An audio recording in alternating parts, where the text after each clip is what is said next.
الحمد لله رب العالمين والعاقبة للمتقين والصلاة والسلام على رسوله سيد المرسلين خاتم النبيين شفيع المذنبين سيد الأولين والآخرين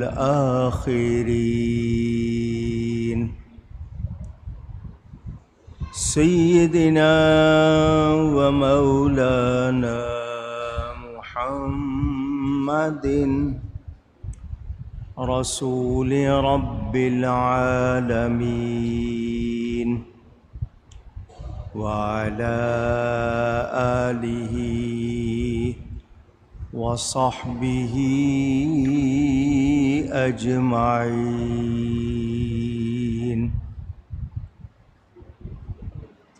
أما بعد فأعوذ بالله من الشيطان الرجيم.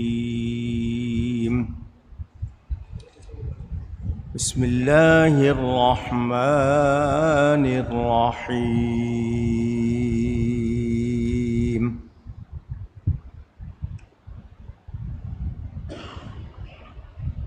قل لا أسألكم عليه أجرا إلا المودة في القربى. صدق الله العلی العظیم. محبت کے ساتھ ایک مرتبہ دروشی پڑھ لیجئے. اللہم صلی علی سیدنا و مولانا محمد معدن الجود والکرم وآلہ وصحبہ وبارک وسلم. الصلاة والسلام عليك يا رسول الله. الصلاة والسلام عليك يا حبيب الله. الصلاة والسلام عليك يا رحمة للعالمين وعلى آلك وأصحابك يا شفيع المذنبين. حمد و صلاۃ کے بعد قرآن کریم کی ایک آیت کا کچھ حصہ آپ کے سامنے تلاوت کیا ہے. پاکستان میں آج 8 محرم ہے.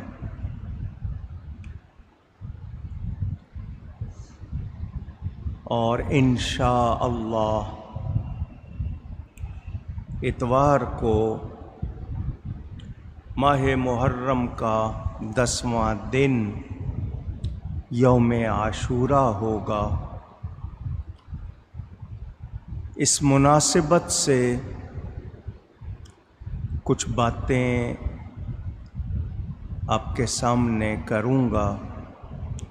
اللہ تعالیٰ سے دعا ہے وہ مجھے حق بیان کرنے، ہم سب کو حق سن کر اس کو قبول کرنے، اس پر عمل کرنے اور اس پر قائم رہنے کی توفیق عطا فرمائے.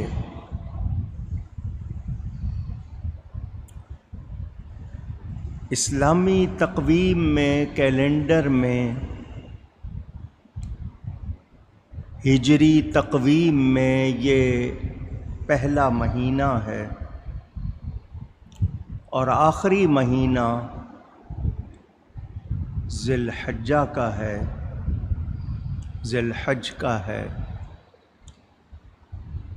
جو گزرا ہے. آخری مہینے کی 10 تاریخ بھی ہمیں ایک قربانی کا درس دیتی ہے، اور پہلے مہینے کی 10 تاریخ بھی قربانی کی یاد دلاتی ہے۔ کائنات کی ابتدا سے ماہ محرم کی 10ویں تاریخ بہت اہم ہے۔ روایات کے مطابق حضرت آدم علیہ السلام کی پیدائش، ولادت، جنم، برت جمعہ کے دن ہوئی 10 محرم کی تاریخ تھی۔ وہ جنت سے زمین پر تشریف لائے، محرم کی 10 تاریخ تھی۔ ان کی وفات ہوئی، جمعہ کا دن تھا، اور روایات کے مطابق ان کی توبہ قبول ہونے کی تاریخ بھی یہی بتائی جاتی ہے۔ حضرت نوح علیہ السلام کی کشتی 6 مہینے کے بعد جودی پہاڑ پر رکی، جمعہ کا دن تھا، محرم کی 10 تاریخ تھی۔ حضرت موسیٰ علیہ السلام کو فرعون اور اس کے لشکر سے نجات ملی، محرم کی 10 تاریخ تھی۔ حضرت عیسیٰ علیہ السلام کی ولادت ہوئی، 10 تاریخ تھی۔ وہ آسمان پر اٹھائے گئے، اس دن بھی محرم کی 10 تاریخ تھی۔ حضرت یونس علیہ السلام مچھلی کے پیٹ سے باہر تشریف لائے، محرم کی 10 تاریخ تھی۔ اسی دن ان کی امت کا قصور معاف ہوا۔ حضرت یوسف علیہ السلام کنویں سے نکالے گئے، محرم کی 10 تاریخ تھی۔ حضرت ایوب علیہ السلام کو بیماری سے شفا ملی، محرم کی 10 تاریخ تھی۔ حضرت ادریس علیہ السلام آسمانوں پر اٹھائے گئے، محرم کی 10 تاریخ تھی۔ حضرت ابراہیم علیہ السلام کی ولادت ہوئی، محرم کی 10 تاریخ۔ ان پر آگ گلزار ہوئی، محرم کی 10 تاریخ۔ حضرت سلیمان علیہ السلام کو ملک عطا ہوا، محرم کی 10 تاریخ۔ اور بھی بہت سے واقعات بتائے گئے۔ قیامت بھی محرم کی 10 تاریخ کو جمعے کے دن ہی قائم ہوگی۔ یہ نبیوں کی یادگار، یہ دن میں نے آپ کو بتایا کائنات کی ابتدا سے محترم، مشہور۔ اللہ تعالیٰ نے یہی دن اپنے آخری نبی، اپنے حبیب پاک صلی اللہ علیہ وسلم کے فرزند کی قربانی کے لیے بھی منتخب فرمایا۔ ہم اس دن کو انبیاء کرام علیہم السلام کی نسبت سے بھی اور نواسۂ رسول کی نسبت سے بھی مناتے ہیں۔ یہ غم کا دن نہیں ہے، ہاں غم کا احساس ہے ہمیں۔ آل رسول پر جو مظالم ڈھائے گئے، جو تکالیف ان کو پیش آئیں، ان کی محبت میں، ان سے محبت کی وجہ سے ہمیں غم کا احساس ہے، مگر یہ دن عبادت کا دن ہے، نیکی کا دن ہے، اور زیادہ اچھے کام کرنے کا دن ہے، تلاوت کرنے کا دن ہے، روزہ رکھنے کا دن ہے، خیرات کرنے کا دن ہے۔ اللہ تعالی ہمیں اس دن کی برکت سے نیکی عطا فرمائے، نیکی کی توفیق عطا فرمائے۔ میرے پیارے نبی پاک صلی اللہ علیہ وآلہ وسلم مکہ مکرمہ سے ہجرت فرما کر مدینہ منورہ تشریف لائے، تو مدینہ منورہ کے رہنے والے یہودی محرم کی 10 تاریخ کا روزہ رکھتے تھے۔ ان سے پوچھا گیا تم یہ روزہ کیوں رکھتے ہو؟ تو انہوں نے کہا موسیٰ علیہ السلام کو فرعون اور اس کے لشکر سے نجات ملی تھی، اس خوشی میں روزہ رکھتے ہیں شکرانے کا۔ تو نبی پاک نے فرمایا ہم زیادہ حق رکھتے ہیں موسیٰ علیہ السلام سے، ہم زیادہ قریب ہیں۔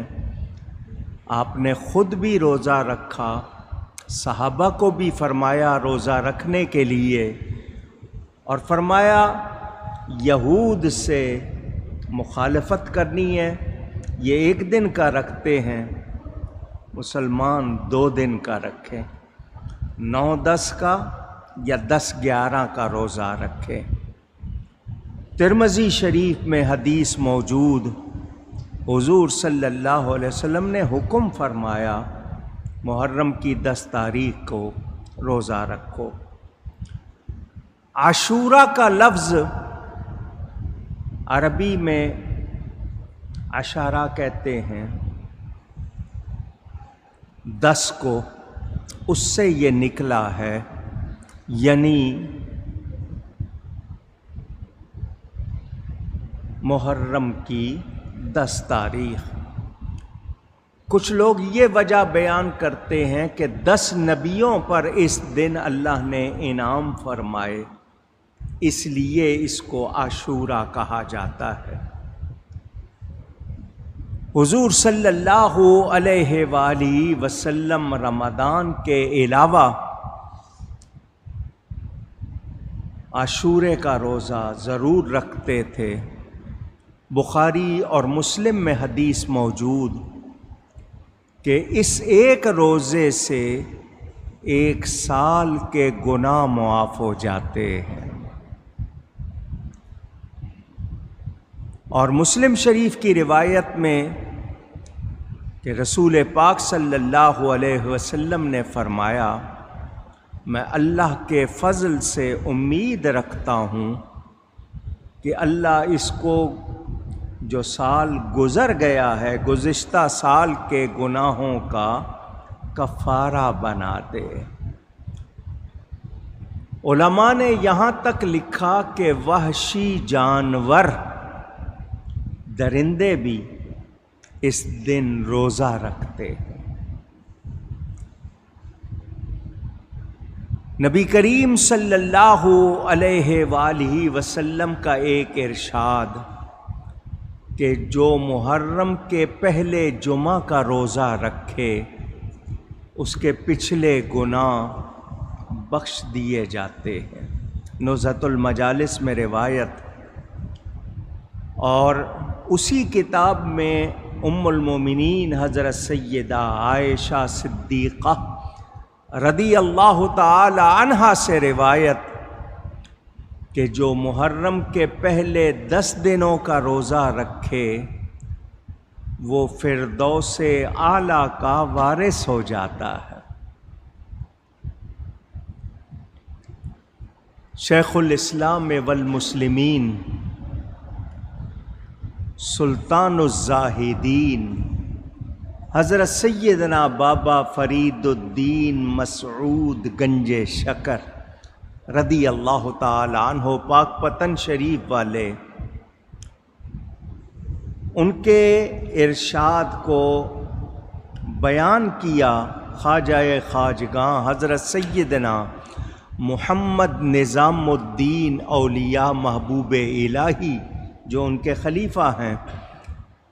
وہ کہتے ہیں بابا صاحب نے فرمایا کہ عاشورہ کے روز جنگل کی ہرنیاں خاندان رسول صلی اللہ علیہ وسلم کی محبت میں اپنے بچوں کو دودھ نہیں پلاتی، وہ بھی نبی پاک کے گھرانے سے اپنی محبت ظاہر کرتی ہیں، تو اس روزے کو کیوں چھوڑا جائے۔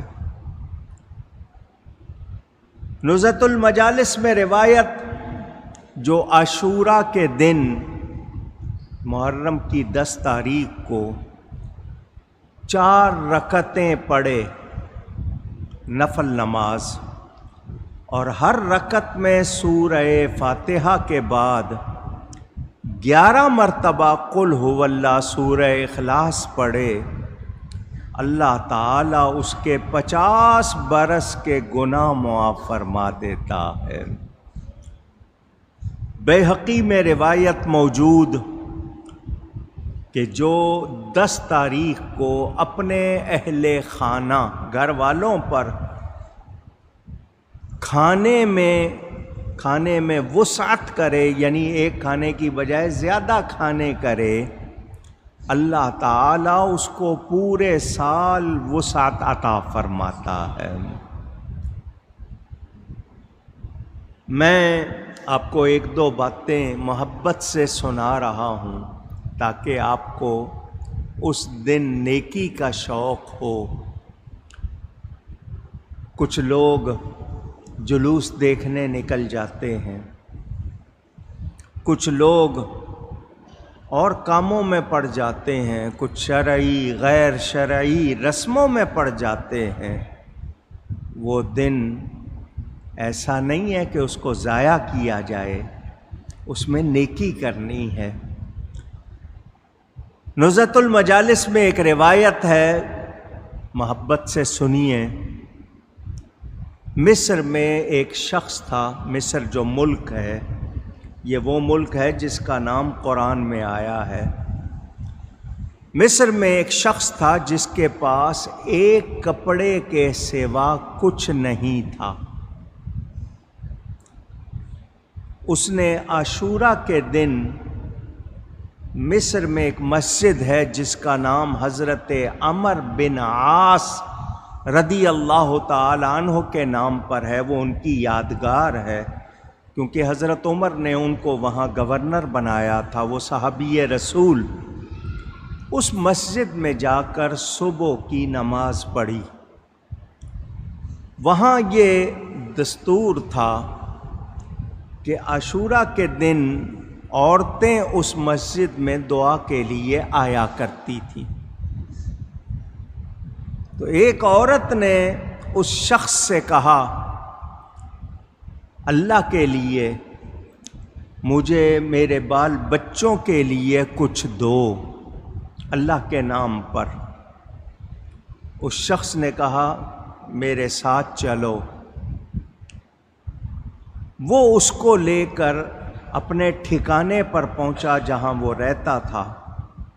وہ گھر کے اندر چلا گیا اور وہ ایک کپڑا جو اس کے پاس تھا وہ اس نے اتار کر دروازے سے اس عورت کو باہر دے دیا۔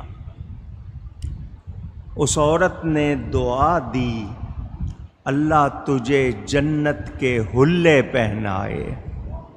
حلے کا مطلب جنتی لباس پہنائے۔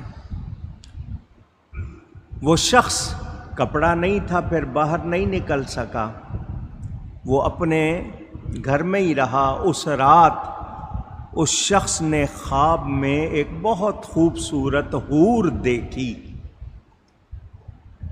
جس کے پاس ایک بہت خوشبودار سیب تھا، ایپل۔ اس نے اس سیب کو توڑا تو اس میں سے ایک حلہ نکلا، لباس نکلا۔ اس شخص نے اس حور سے پوچھا تو کون ہے؟ اس نے کہا میں عاشورہ ہوں، جنت میں مجھے تیری بیوی بنا دیا گیا ہے۔ وہ شخص جاگا اور اس کو پورے گھر میں خوشبو محسوس ہوئی، پورا گھر مہک رہا تھا۔ وضو کیا، 2 رکعتیں پڑھی اور دعا کی، یا اللہ اگر واقعی وہ جس کو میں نے خواب میں دیکھا ہے وہ جنت میں میری بیوی ہے تو میری روح قبض کر لے اور مجھے اس کے پاس پہنچا دے۔ اللہ نے اس کی دعا قبول کر لی اور وہ جنت میں پہنچ گیا۔ اندازہ کریں، ایک ہی کپڑا تھا اس کے پاس، مگر اس نے اس دن میں سائل کو خالی نہیں لوٹایا۔ اللہ نے کتنا انعام دیا۔ امام عبداللہ یافعی مکی رحمۃ اللہ علیہ بہت بڑے بزرگ گزرے ہیں، انہوں نے بھی ایک واقعہ لکھا ہے، آپ کو سناتا ہوں۔ تہران، ایران کے دارالخلافہ کا نام ہے، اس کا پرانا نام رے ہے۔ وہاں ایک جج قاضی تھا اور بہت امیر تھا، امیر سے مراد مالدار تھا۔ اس کے پاس عاشورے کے دن محرم کی 10 تاریخ کو ایک بھکاری آیا اور اس نے قاضی سے کہا اللہ آپ کو عزت دے، میں فقیر ہوں، بال بچوں والا ہوں، آپ کی خدمت میں آیا ہوں، آج کا دن بڑی عزت والا ہے، حرمت والا ہے، اس کے صدقے میں مجھے 10 من آٹا، 5 من گوشت اور 2 درہم دیں۔ خود اس نے اپنے منہ سے یہ چیزیں مانگی۔ قاضی نے کہا ظہر کے وقت آنا، میں تمہیں دوں گا۔ وہ مانگنے والا ظہر کے وقت آیا، قاضی نے کہا ابھی نہیں، عصر میں آنا، عصر میں دوں گا۔ جب عصر کا وقت آیا، قاضی نے اس کو ٹال دیا، آپ کی زبان میں ٹرکا دیا، آپ ٹرخا کہتے ہیں، ٹرکا دیا اور اس کو کچھ بھی نہیں دیا۔ اس کا دل ٹوٹ گیا۔ وہ ٹوٹے دل کے ساتھ کہ اس نے سارا دن میرا اس طرح انتظار میں گزروا دیا، کچھ دیا بھی نہیں۔ وہ اسی طرح جا رہا تھا، راستے میں ایک عیسائی نصرانی اپنے مکان کے دروازے پر بیٹھا ہوا تھا۔ یہ جو جا رہا تھا بھکاری، اس نے اس کو کہا مجھے آج کے دن کی عزت اور حرمت کے صدقے میں کچھ دے دو۔ نصرانی نے پوچھا آج کے دن کی کیا خاص بات ہے؟ فقیر نے، مانگنے والے نے اس دن کے بارے میں بتایا اور کہا کہ اس دن خاص طور پر نواسہ رسول، دل بند بطول، فخر کونین حضرت سیدنا امام حسین رضی اللہ تعالی عنہ کی شہادت ہوئی۔ واقعات تھوڑے سے سنائے۔ اس نصرانی نے کہا تم نے اپنی حاجت کے لیے بہت بڑے دن کی حرمت کا، عزت کا واسطہ اور قسم دے کر بات کی ہے، اب بتاؤ تم کیا چاہتے ہو؟ فقیر نے وہی کہا مجھے 10 من آٹا چاہیے، 5 من گوشت چاہیے، 2 درہم چاہیے۔ نصرانی نے 10 بوری گندم، 2.5 من گوشت اور 20 درہم دے کر کہا یہ تیرے اور تیرے گھر والوں کے لیے ہے، جب تک میں زندہ ہوں تم ہر سال اسی دن آیا کرو اور مجھ سے اتنا لے جایا کرو۔ حالانکہ وہ عیسائی تھا، اس نے کہا ہر سال آنا، میں اتنا ہی تمہیں ہر سال دیتا رہوں گا جب تک میں زندہ ہوں۔ وہ بیکاری، وہ فقیر سب کچھ لے کر اپنے گھر چلا گیا۔ اسی رات وہ قاضی جس کے پاس یہ پہلے گیا تھا، جس نے پہلے کہا تھا زور میں آنا، پھر کہا تھا عصر میں آنا، اس قاضی نے خواب دیکھا کہ ہاتف غیبی، ہاتف غیبی کا مطلب پوشیدہ آواز اللہ کی طرف سے، وہ فرشتہ ہو یا کوئی ہو جو نظر نہیں آتا، اس نے آواز دی کہ اپنا سر اوپر اٹھا کر دیکھو۔ قاضی نے خواب میں سر اٹھایا تو دیکھا 2 محل تھے، ایک کی دیواریں سونے کی چاندی کی تھی، دوسرا سرخ یاقوت جس کو روبی کہتے ہیں اس کا بنا ہوا تھا۔ قاضی نے دیکھا بڑے شاندار قیمتی محل ہیں، تو اس نے کہا یا اللہ یہ دونوں محل کس کے ہیں؟ اس کو کہا گیا یہ دونوں تیرے لیے تھے، یہ دونوں محل تیرے لیے تھے، اگر تو اس فقیر کی حاجت پوری کر دیتا، مگر تو نے اس کو رد کر دیا، تو اب یہ دونوں محل فلاں عیسائی کے ہو گئے۔ اس عیسائی نصرانی کا نام لے کر کہا گیا اس کے ہو گئے، جس نے اس کی حاجت پوری کی تھی۔ قاضی نیند سے اٹھا گھبرایا ہوا اور ہائے ہائے کرنے لگا، ہائے مجھ سے کیا غلطی ہو گئی، میں کیا کر بیٹھا۔ صبح وہ اس نصرانی کے گھر گیا اور اس سے پوچھا کہ تو نے گزشتہ دن یا شام رات کو کیا نیکی کی ہے، کیا اچھا کام کیا ہے۔ اس عیسائی نے وجہ سوال، تمہارے سوال کی وجہ کیا ہے، کیوں پوچھ رہے ہو؟ قاضی نے اس کو اپنا خواب سنا دیا کہ میں نے یہ خواب میں یہ چیز دیکھی ہے، اور کہا کہ تو نے اس فقیر کے ساتھ جو نیکی کی ہے، میں 100,000 درہم، کتنے؟ 2 4 10 20 نہیں، پورے 100,000 درہم تجھے دیتا ہوں، تو مجھے وہ نیکی بیچ دے۔ تو نے تو صرف 10 بوری گندم دی ہے، 20 درہم دیے ہیں اور 2.5 من گوشت دیا ہے، تو مجھ سے 100,000 درہم لے لے اور مجھے وہ نیکی بیچ دے۔ نصرانی نے کہا، عیسائی نے، پوری دنیا بھر کی زمین کے برابر تو مجھے درہم دے، میں تب بھی نہیں بیچوں گا۔ تو نے بہت تھوڑی قیمت لگائی ہے، تو پوری دنیا کے برابر بھی مجھے اگر درہم دے دے میں تب بھی نہیں بیچوں گا۔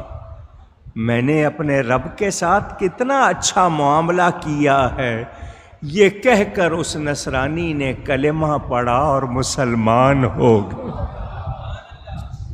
اندازہ کریں 10 محرم کو نیکی کرنے کا کتنا اجر ملا۔ ایک شخص نے بعض علماء سے سنا کہ اگر کوئی عاشورہ کے دن 1 درہم صدقہ کرے تو اللہ تعالیٰ اس کے بدلے اس کو 1000 عطا فرمائے گا۔ تو اس شخص نے 7 درہم صدقہ کر دیے۔ عالم سے سنا تھا، سن کر اس نے 7 درہم صدقہ کر دیے۔ 1 سال کے بعد پھر کسی عالم سے اس نے یہ سنا تو کہنے لگا تمہاری بات صحیح نہیں ہے، تم جو کہہ رہے ہو کہ 1 کے بدلے 1000 ملے گا تو تمہاری یہ بات صحیح نہیں ہے۔ میں نے 7 درہم صدقہ کیے تھے، 1 سال ہو گیا ہے، مجھے تو اس کے بدلے ابھی تک کوئی کوڑی نہیں ملی، 1 کوڑی نہیں ملی۔ یہ کہہ کر وہ چلا گیا۔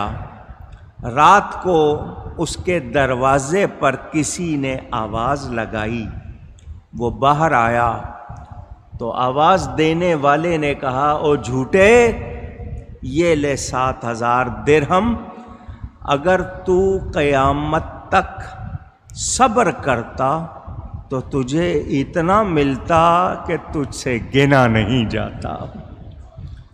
یہ روض الافکار میں یہ روایت بھی موجود ہے۔ اس سے پتہ کیا چلا کہ 10 محرم کا دن کوئی عام دن نہیں ہے۔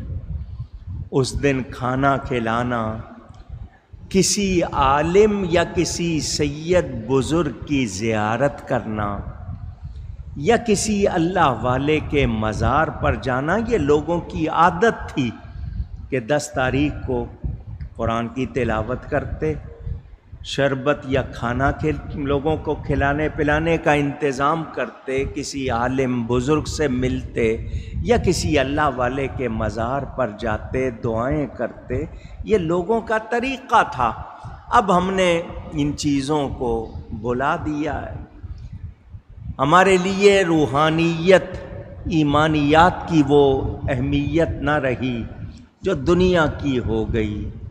حالانکہ ہم اچھی طرح جانتے ہیں ہم نے دنیا سے سوائے کفن کے اور کوئی دنیا کی چیز ساتھ نہیں لے جانی، اور وہ بھی ملنا ہے یا نہیں یہ بھی نہیں پتہ ہے۔ تو ہم اگر کوئی اللہ کے بینک میں نیکی جمع کرا دیں گے تو وہ وہاں جمع رہے گی، وہ ضائع نہیں ہوگی۔ تو کوشش کرنی چاہیے کہ 10 تاریخ کو روزہ رکھا جائے، نیکی کی جائے، صدقہ خیرات کیا جائے۔ یہ 2-3 مسئلے ہیں جس کے حوالے سے میں نے آپ کو آج کچھ باتیں بتانی ہیں۔ پہلی بات، ذکر شہادت کرنا سننا، امام علی مقام اور آپ کے رفقا کی یاد میں ذکر کرنا، یہ رونے رلانے کے لیے نہیں، مقصد اس کا لوگوں کو رلانا یا امام کی صرف مظلومیت بیان کرنا نہیں کہ کربلا والوں پر اتنی تکلیف آئی، وہ کچھ نہیں کر سکے، ان کو تکلیف، یہ مقصد نہیں ہے۔ امام علی مقام سیدنا امام حسین رضی اللہ تعالی عنہ کی باتیں جو کرتے ہیں یا روتے ہیں، اس کی وجہ کیا ہے؟ کافروں سے جنگ ہوتی ہے، مسلمان شجاعت کے جوہر دکھاتا ہے، شہادت پاتا ہے، تو شہادت تو انعام ہے، شہادت پہ رونا کیسا؟ تو بدر کا ذکر ہو، احد کا ذکر ہو، حنین کا ذکر ہو، خندق کا ذکر ہو، ان غزوات کا ذکر ہو تو ہم نہیں روتے، بلکہ مسلمانوں کی شجاعت کا فخر سے بیان کرتے ہیں، یہاں روتے ہیں۔ کیوں؟ کہ بدر میں مقابلہ تھا کافروں کے ساتھ، مقابلہ تھا کافروں کے ساتھ، یہاں مقابلہ کس سے ہو رہا ہے؟ جو اپنے آپ کو مسلمان کہتے ہیں۔ رسول پاک صلی اللہ علیہ وسلم کی وفات شریف کو ابھی صرف 50 برس گزرے کہ نبی کے گھر والوں کے ساتھ مسلمان کہلانے والوں نے جو سلوک کیا اس کا درد محسوس کرتے ہیں۔ کیوں؟ کہ ہمیں نبی اور ان کے گھرانے سے محبت ہے، ہم حضور صلی اللہ علیہ وسلم کے اہل بیت سے پیار کرتے ہیں، ان کی محبت کی وجہ سے ہمیں تکلیف کا احساس کہ ان پر کیا مصائب آئے، کیا مظالم ڈھائے گئے، اس کی وجہ سے ہماری آنکھوں سے آنسو نکلتے ہیں۔ یہ آنسو جو خود بخود آتے ہیں یہ تو رحمت ہے، یہ تو ثواب ہے، یہ تو بہت اچھے ہیں، وہ نہیں ہے جھوٹ کا رونا جس کا قرآن میں بیان ہے۔ حضرت یوسف علیہ السلام کے بھائیوں نے خود ان کو کنویں میں اتارا، جھوٹا خون لگا کے روتے ہوئے آ گئے، وہ رونا نہیں۔ آپ کے ہاں بھی مگرمچھ کے آنسو مشہور ہیں، کروکوڈائل ٹیئر آپ کہتے ہیں شاید۔ جھوٹا رونا، دکھاوے کا رونا، بے صبری کا رونا، اس کی اجازت نہیں ہے۔ خود محبت سے آنسو آ جائیں تو وہ رحمت ہوتے ہیں، وہ تو جہنم کی آگ کو بجھانے کا سبب بنیں گے۔ خود نبی پاک صلی اللہ علیہ وسلم نے جب امام پاک کی شہادت کا اعلان کیا، جبکہ امام پاک ابھی بہت کم سن تھے، خود نبی پاک کی آنکھوں سے بھی آنسو جاری ہوئے۔ تو یہ بے صبری کا رونا غلط ہے، محبت کے آنسو تو بہت اچھی بات ہے۔ ایک بات۔ دوسری بات کہ ہم ان پر جو مصائب آئے ان کا ذکر کر کے کیا بتاتے ہیں؟ یہ نہیں کہ امام بے بس تھے، کچھ کر نہیں سکتے تھے۔ امام چاہتے تو یزیدی فوج کو ہوا اڑا کے رکھ دیتی، امام چاہتے تو ایسی آندھی چلتی کہ ان میں سے کوئی ایک بھی نہ بچتا، امام چاہتے تو زمین پھٹ جاتی، وہ سب اس میں اتر جاتے۔ وہ اللہ کے اتنے پیارے تھے، اللہ سے کہتے یہ سب کچھ ہو جاتا، مگر امام نے جو پیغام دیا، میں ذکر حسین کرنے والوں کو کہوں گا فکر حسین بھی دیکھو۔ امام کی قربانی کی روح کیا ہے؟ کہ شریعت پر ثابت قدمی۔ کسی نے، باپ نے بیٹے سے پوچھا تم نے کربلا کا واقعہ سنا، کیا سیکھا؟ اس نے کہا پہلے آپ بتائیں۔ باپ نے کہا میں نے یہ سیکھا کہ غلط آدمی کو ووٹ نہیں دینا، اس کی بیعت نہیں کرنی، ظالم کے سامنے جھکنا نہیں ہے۔ اس نے بیٹے سے پوچھا میں نے تو بتا دیا میں نے یہ سبق سیکھا، تجھے کیا سبق ملا؟ اس نے کہا مجھے یہ سبق ملا کہ تلوار لے کر دشمن کھڑا ہو اور پھر بھی مسلمان سجدے میں جھکا ہو۔ امام پاک نے تلواروں کے سائے میں عبادت کر کے بتا دیا کہ میں ظالم کے سامنے نہیں جھک سکتا، میرا سر جھکے گا تو اللہ کی بارگاہ میں جھکے گا۔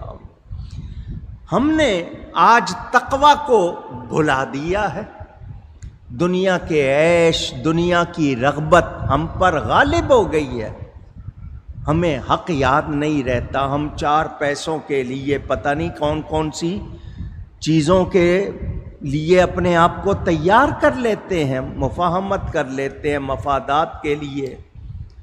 امام کے بارے میں اعتراض کرنے والوں تمہیں 2 جوان بچوں کا جنازہ اٹھانا پڑے، تمہارے گھر میں 2 میتیں رکھی ہو، پھر میں تم سے کہوں کہ صبر کرو، تم کہو گے میرا دل پھٹا جا رہا ہے، مجھ سے برداشت نہیں ہو رہا۔ یہ امام کا صبر و ثبات دیکھو، ان کی حق پر ثابت قدمی دیکھو۔ انہوں نے کنبہ قربان کر دیا، دین کا نقشہ بدلنے نہیں دیا۔ اگر وہ یزید کی بیعت کر لیتے، حکومت بھی مل جاتی، دولت بھی مل جاتی، آج اتنی یاد منانے والے نہ ہوتے۔ امام نے تقوی کی بقا کے لیے قربانی دی، اور ایسی قربانی دی کہ دنیا یاد کر رہی ہے۔ ہر شخص مسلمان ہو یا غیر مسلم، امام کی بات سن کر یہی کہتا ہے کہ امام جیسا مجاہد شاید ہی کوئی ہوگا۔ دوسری بات جو میں نے آپ کو بتانی ہے، لوگ کہتے ہیں بدر کی جنگ فیصلہ کن جنگ تھی، احد کی لڑائی بڑی زبردست تھی۔ وہ اتنا اس کا چرچا نہیں جتنا کربلا کے واقعے کا چرچا ہے۔ اس کی بہت زیادہ یاد منائی جاتی ہے، بہت زیادہ ذکر ہوتا ہے۔ میں نے کہا اس کی بھی وجہ ہے، اور وہ وجہ کیا ہے کہ امام عالی مقام مظہر مصطفیٰ ہے۔ کیا کہا میں نے؟ مظہر مصطفیٰ ہے۔ نبی کے جمال کے بھی مظہر ہے، نبی کے کمال کے بھی مظہر ہے۔ شہادت انعام ہے۔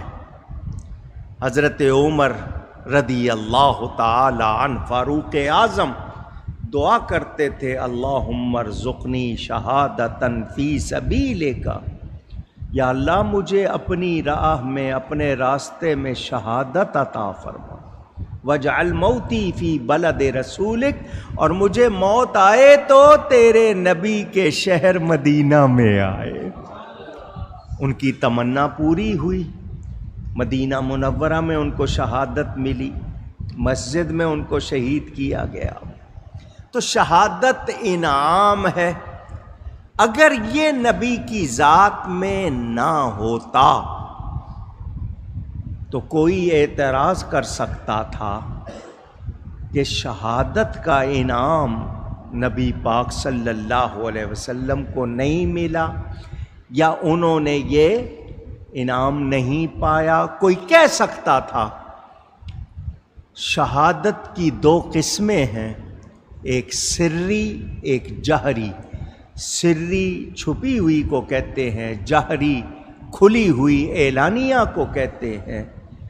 یہ شہادت کی 2 قسمیں ہیں، دونوں کی حقیقت میرے نبی پاک صلی اللہ علیہ وسلم کی ذات پر پوری ہوئی، دونوں کی حقیقت حضور پر، اونچی کہیے گا، پوری ہوئی۔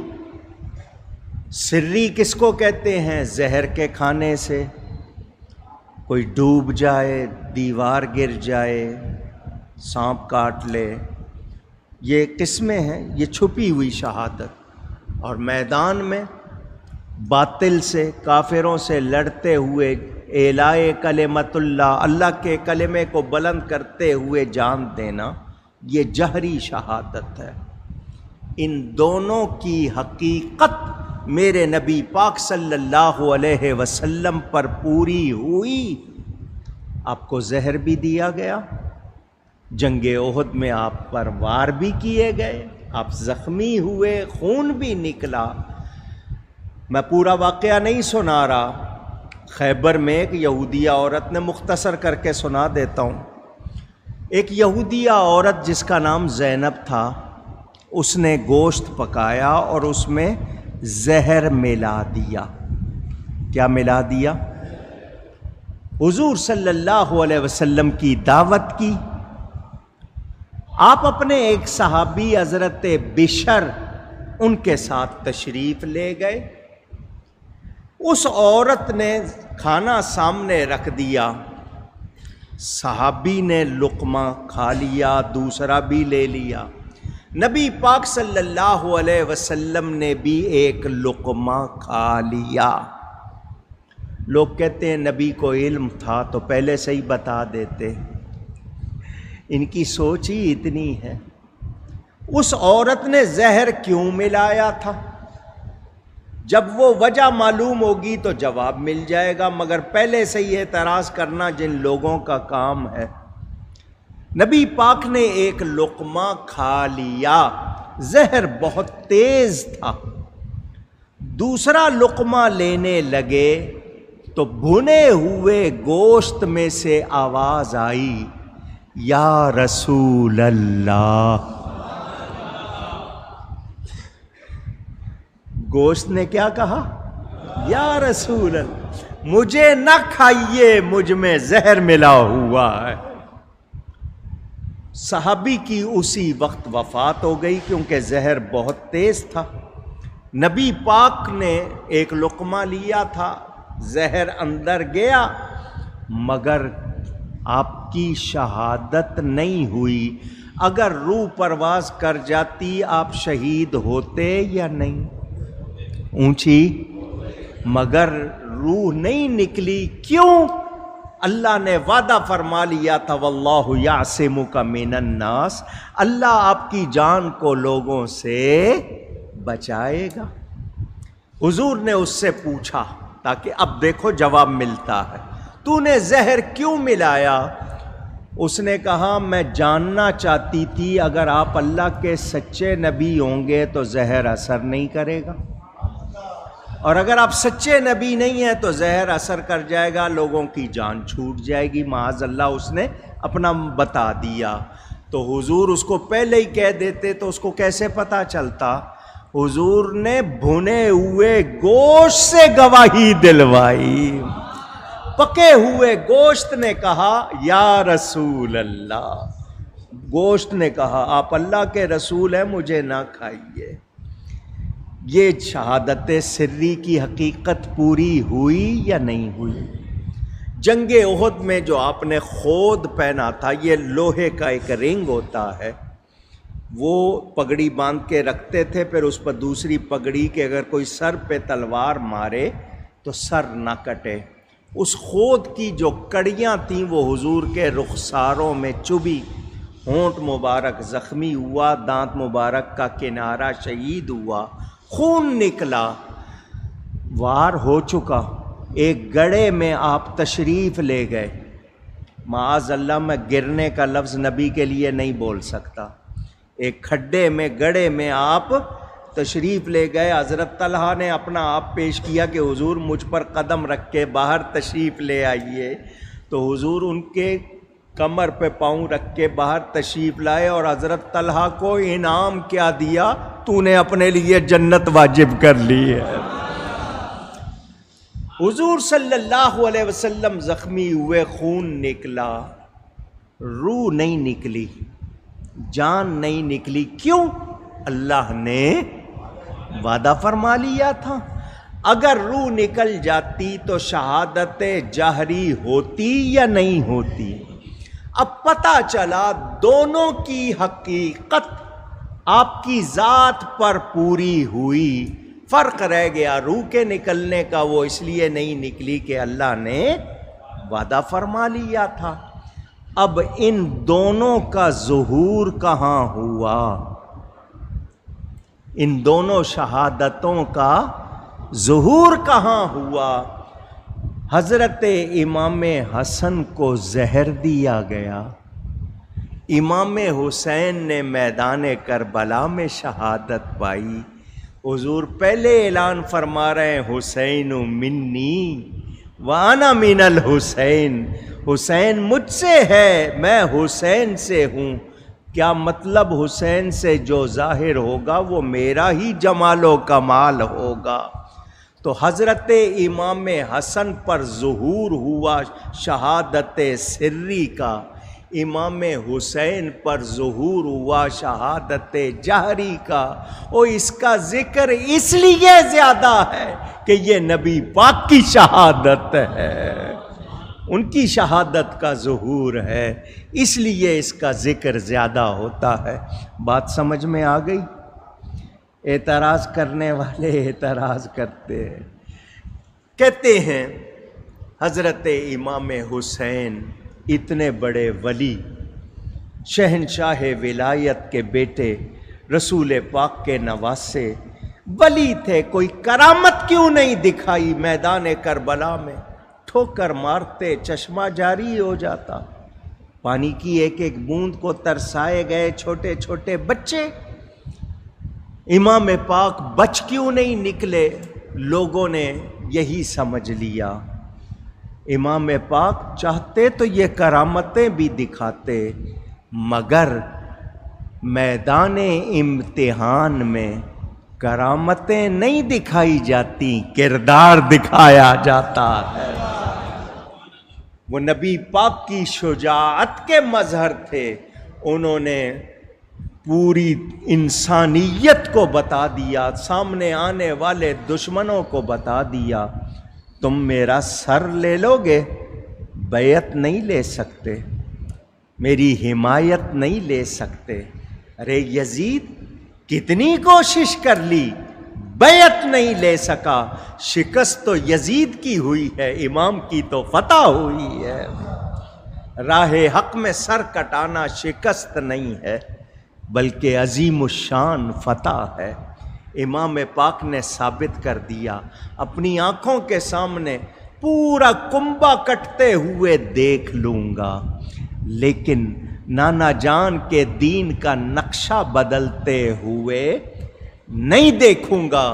امام پاک نے دنیا کو بتا دیا کہ میں وہ ہوں جس نے آغوش رسول میں پرورش پائی ہے، تم لوگ مجھے جھکا نہیں سکتے۔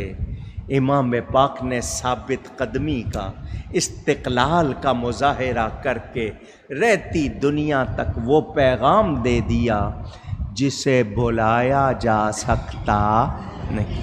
مگر یہ ہم لوگ ہیں، صرف ذکر حسین کر رہے ہیں، ہمیں فکر حسین کی یاد ہی نہیں ہے۔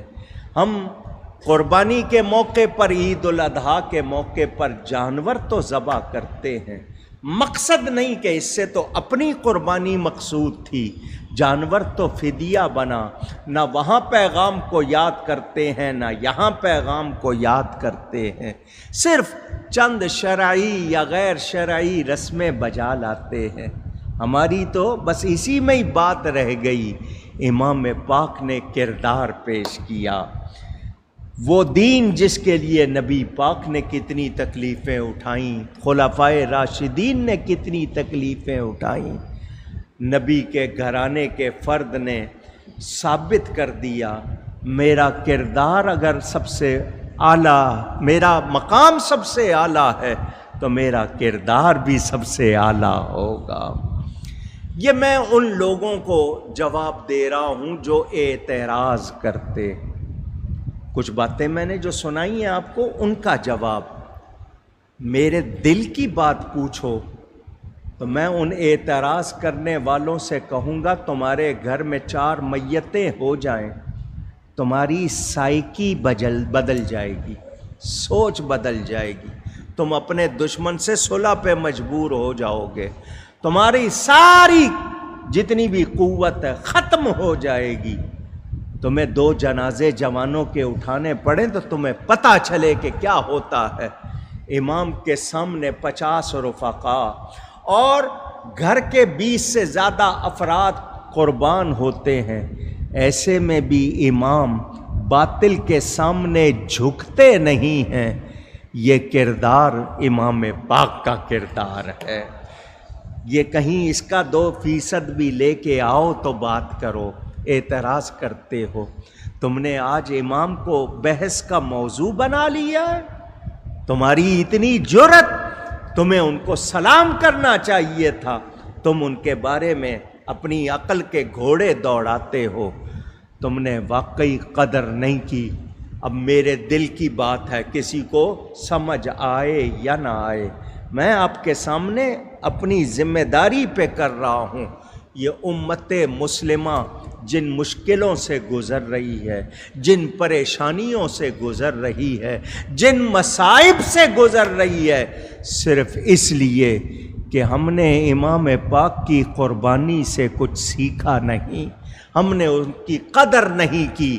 ہم نے تاریخ پڑھو، اہل بیت رسول کے ساتھ کیا کیا ہے مسلمانوں نے۔ میں آپ کو ایک ایک بات تفصیل سے سناؤں تو آپ حیران ہو جائیں۔ نبی پاک کی اولاد کو قتل کیا گیا، نبی پاک کی اولاد کو قید کیا گیا، نبی پاک کی اولاد کے ساتھ وہ ظلم کیے گئے۔ مسلمان کہلانے والوں نے، غیروں نے نہیں، مسلمان کہلانے والوں نے وہ ستم کیے ہیں۔ آپ پڑھو، کتابیں پڑھو، آپ کو پتہ چلے کیا سلوک کیا گیا۔ نبی سے محبت کا دعویٰ، کلمہ پڑھنا نبی کا اور ان کی اولاد سے ایسی بدسلوکی، اسی وجہ سے یہ مصیبتیں ہیں۔ آج پاکستان کو دیکھ لو، آپ ہماری جو پاک افواج ہے ہم سب کو بہت پیاری ہے، ہم بہت ہی ان کی قدر کرتے ہیں، مگر ان کے خلاف بات کر کے دیکھو، آپ کہیں چھپے بھی ہوئے گا نکال کے لائیں گے، آپ کے ساتھ جو سلوک ہوگا پھر وہ آپ کو پتہ چل جائے گا۔ عدلیہ کے خلاف بات کر کے دیکھو، وہ کیسے آپ کو ڈھونڈوائیں گے اور سزا دیں گے۔ صدر، وزیر اعظم یا اقتدار والوں کے خلاف بات کرو، دیکھو، کسی پارٹی کے خلاف بات کرو، دیکھو وہ آپ کے ساتھ کیا کرتے ہیں۔ اسی پاکستان میں نبی کے خلاف، اسی پاکستان میں قرآن کے خلاف، اسی پاکستان میں نبی کے صحابہ کے خلاف، اسی پاکستان میں نبی کی پاک بیویوں کے خلاف، اسی پاکستان میں نبی کی بیٹیوں کے خلاف، اسی پاکستان میں نبی کے صحابہ کے خلاف، اہل بیت کے خلاف کیا کچھ نہیں ہوا۔ اور یہ کچھ دنوں سے شیعہ کہلانے والے دریدہ دہن جو کچھ بک رہے ہیں، کیوں؟ آپ سمجھتے ہو یہ انہوں نے ایسے ہی جوش میں کہہ دیا ہے؟ کہلوایا جا رہا ہے، یہ دشمنوں کی سازش ہے۔ ایک واحد ملک ہے یہ مدینہ منورہ کے بعد جو اسلام کے نام پر بنا ہے۔ آپ ایٹمی طاقت ہیں، ایٹامک پاور ہیں آپ، مسلمان ملک، پاکستان میں بہت جوش ہے، پاکستان کے پاس جوہری توانائی ہے، اس ملک کو کسی طرح بگاڑو، ان کی معیشت برباد کرو، کہیں ان کو قوم، ذات، برادری، علاقہ، زبان پہ لڑواؤ، دیکھتے ہیں کامیابی نہیں ہو رہی تو فرقہ واریت کرو۔ یہ سازشیں، یہ جتنے آ کے بکتے ہیں نا، یہ ایجنٹ ہوتے ہیں، یہ بٹھائے جاتے ہیں تاکہ ایسی باتیں کریں اور مسلمانوں میں اشتعال آئے، خود اپنی چیزوں کو آگ لگائیں، ایک دوسرے سے لڑیں۔ یہ تماشے ہو رہے ہیں۔ امن آئے گا؟ برکت آئے گی؟ خوشحالی آئے گی؟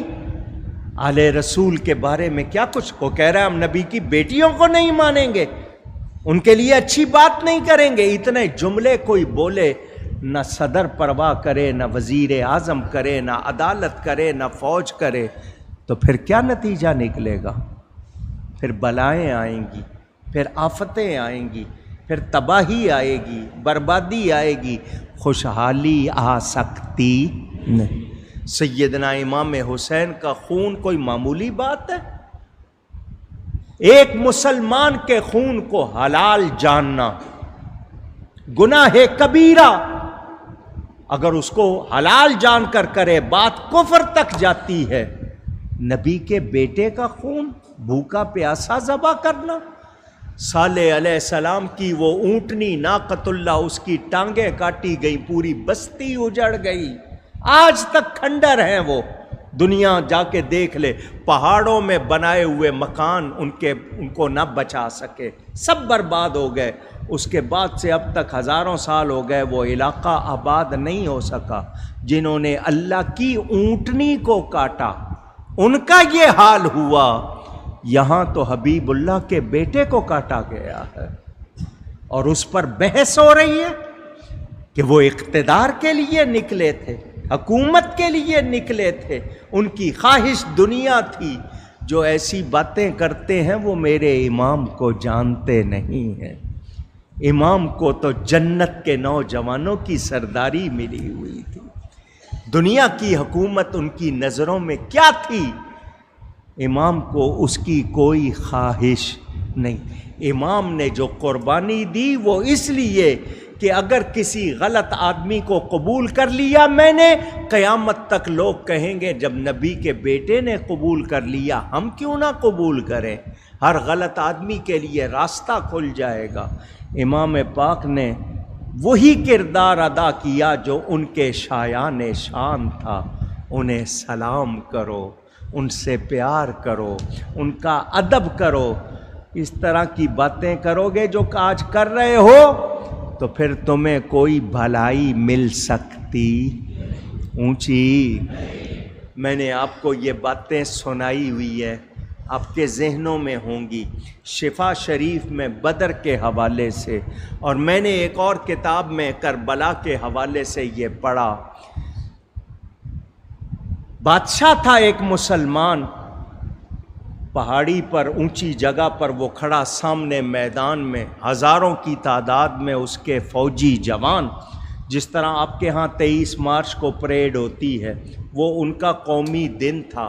بادشاہ بھی مسلمان، اس کے سپاہی بھی مسلمان۔ بادشاہ اپنی فوج کو دیکھ رہا تھا، اس کے دل میں خیال آیا، بادشاہ کے دل میں خیال آیا، اتنے فوجی میرے پاس ہوتے، اتنے جوان میرے پاس ہوتے، میں میدان بدر میں نبی پاک کی خدمت کرتا، ان سب کو لے کے جاتا اور نبی اور ان کے صحابہ کو کوئی ایک آنچ بھی نہ آنے دیتا۔ دوسری کتاب میں یہی روایت میں نے کربلا کے حوالے سے پڑھی۔ اس بادشاہ کے دل میں خیال آیا، اتنے سپاہی میرے ساتھ ہوتے اور میں کربلا میں ہوتا، امام پاک کی خدمت کرتا، ان تک ایک تیر نہ پہنچنے دیتا۔ یہ دل میں خیال آیا۔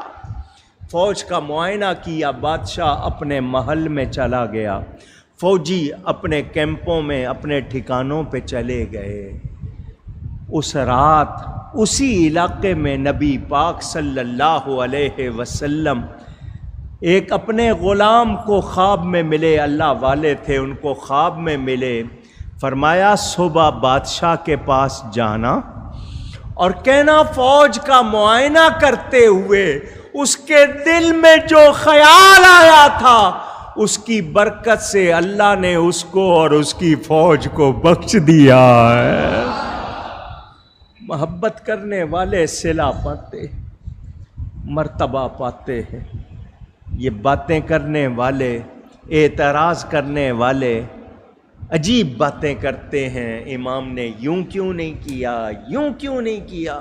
دیکھیں کتنے صحابہ نے امام کو روکا تھا، کوفہ نہ جاؤ، امام نے کسی صحابی کی بات نہیں مانی، صحابہ کی بات مان لیتے تو یہ سب کچھ نہ ہوتا۔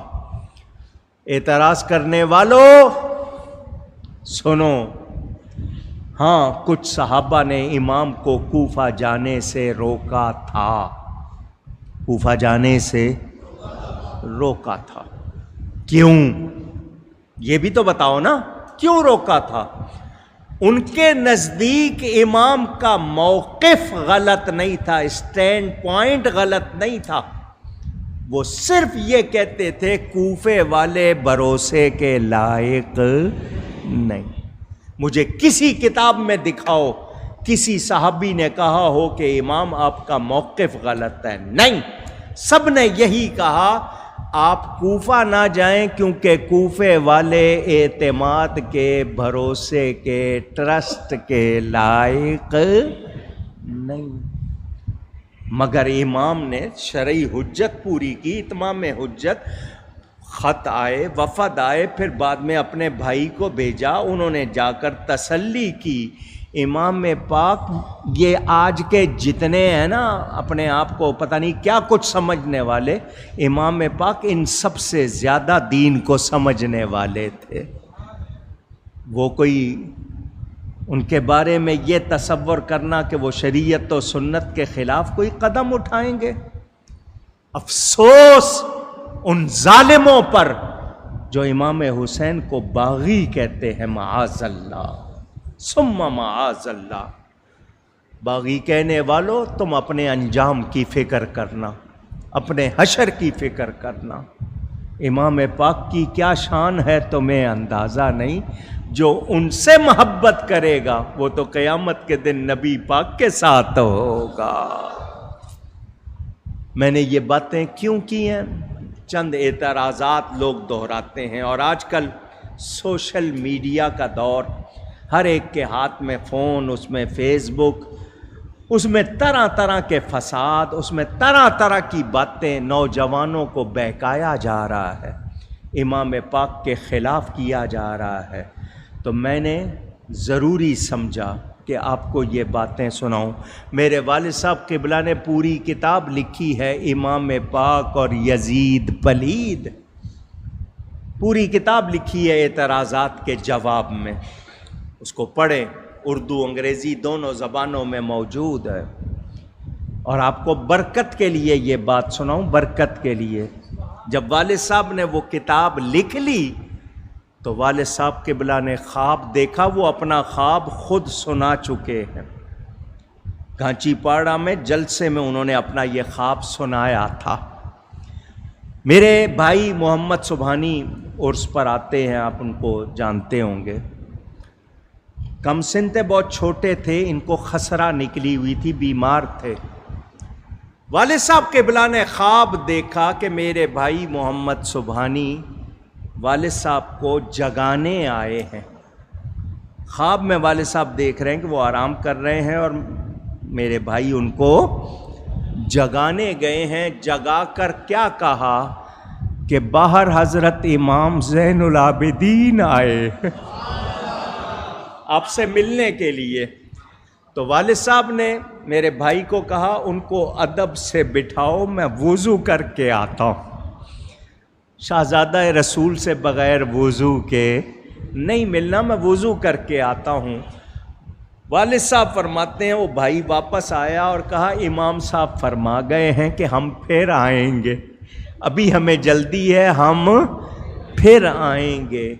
یہ اس لیے میں نے آپ کو بات سنائی کہ وہ کتاب ان کی بارگاہ میں مقبول ہوئی ہے، اسی کا انعام ملا ہے۔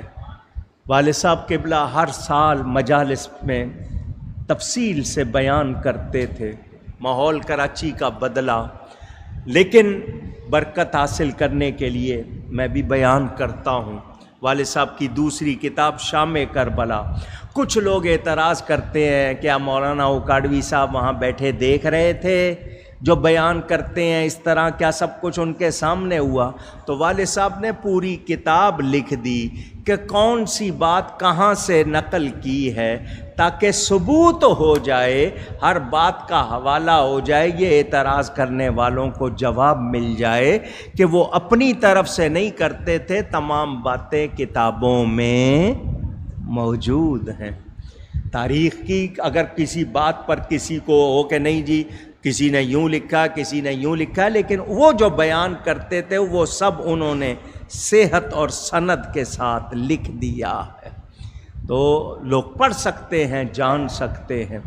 آخری بات آج کی جو کرنی ہے وہ یہ، ہر سال کرتا ہوں، میں نے اس کو بہت تفصیل سے آپ کے سامنے بیان کیا ہوا ہے، اس وقت میں مختصراً بیان کروں گا، زیادہ ٹائم نہیں لوں گا۔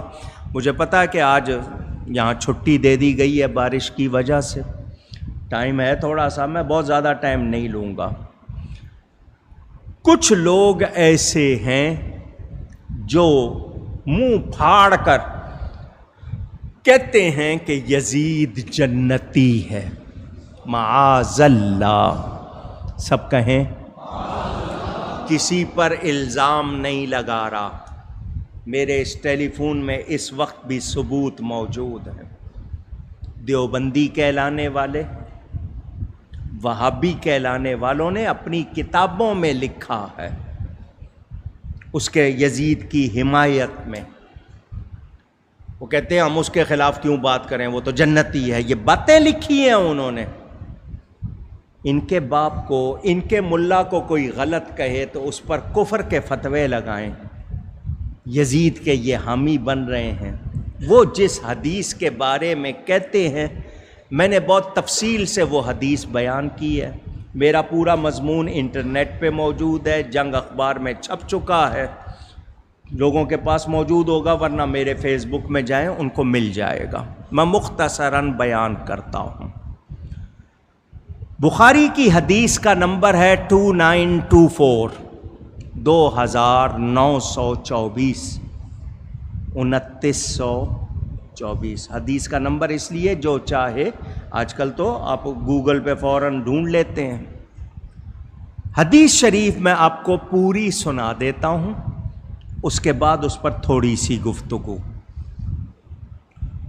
عمیر بن اسود عنسی کہتے ہیں کہ وہ عبادہ بن صامت کی خدمت میں آئے. حمص ملک شام کا ایک شہر ہے.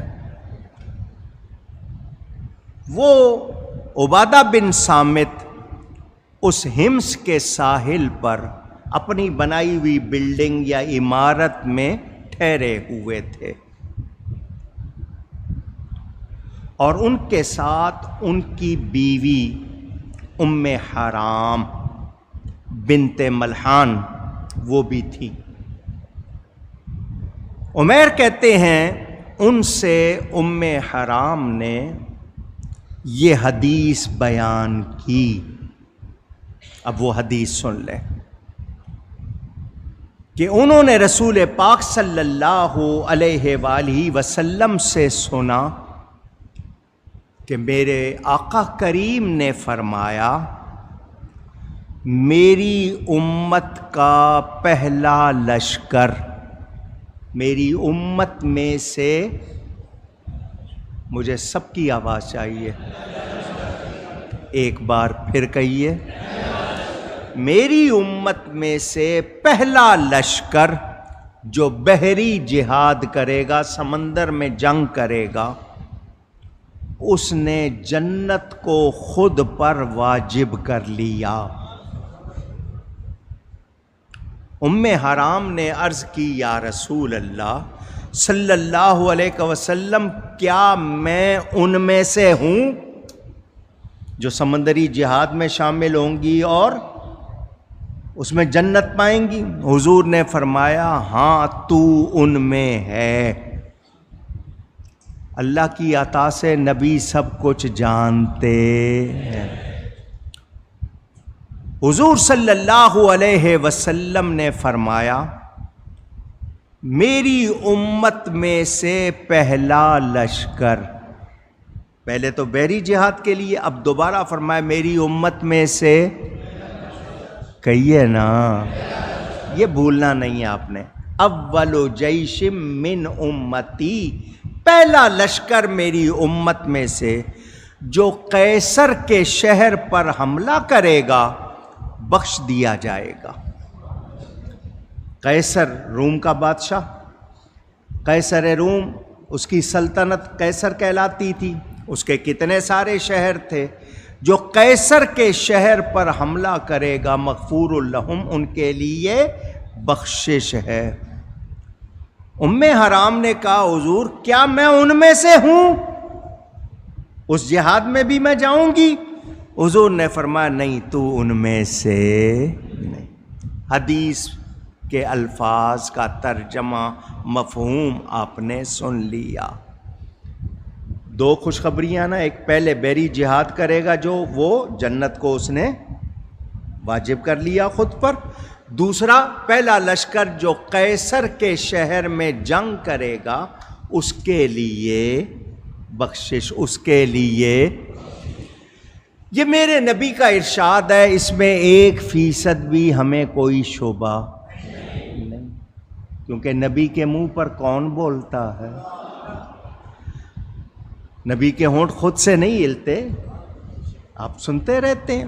حضور صلی اللہ علیہ وسلم اب پہلی بات وہ جو حدیث بیان کرتے نا، یہی حدیث پڑھ کے جو یزید پلید کو جنتی ثابت کرنے کے ہی پورا زور لگاتے ہیں، اور پہلے مانو کہ نبی کو علم ہے،